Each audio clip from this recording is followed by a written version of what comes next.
Hello again! It's me, Donna, the certified Lacochera, and for today's video, we're going to explore another island. Ito po yung continuation ng ating Batanes. Ito yung part 2 kung saan explore natin ang Sabtang Island o yung kabilang isla. So, from Ivatan Port, kailangan nating sumakay ng bangka patungong Sabtang Port at ganyang bangka ang sasakyan natin. So, are you excited?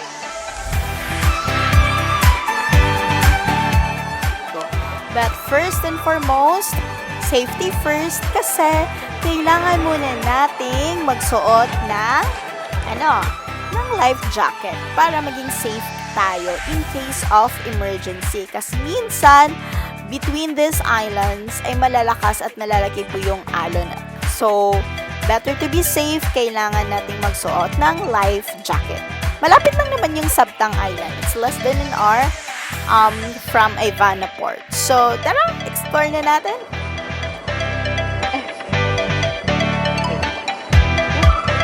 Kuya, pwede ko ba sa... Kuya, pwede dito? Dito? Dito lang ako kaya.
Pagdating namin sa Sabtang Island Port, sinalubong po kami ng aming guide/driver.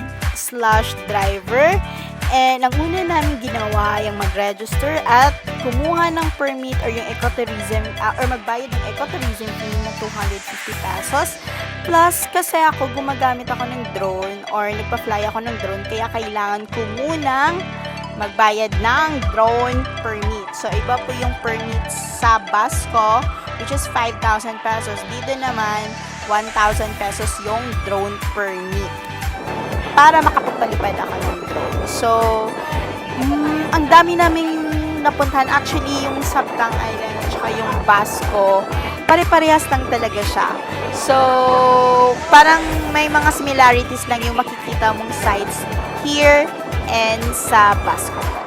Yung makikita sa aeroplano, pag-approach nyo po ng Batanes, nakakahingal po.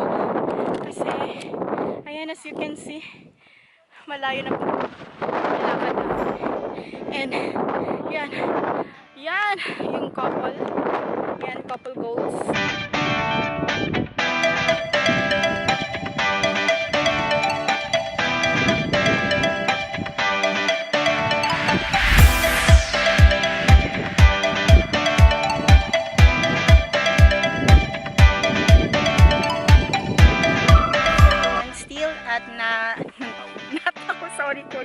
Nataw Point.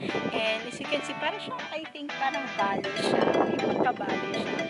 And sobrang linis ng water. As you can see, sobrang linis po ng tubig.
village. Nandito po kami sa Chavayan village.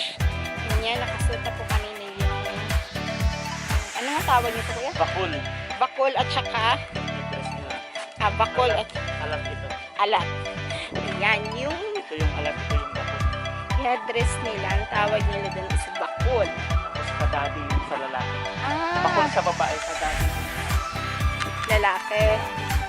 Ah, so bakol para sa mga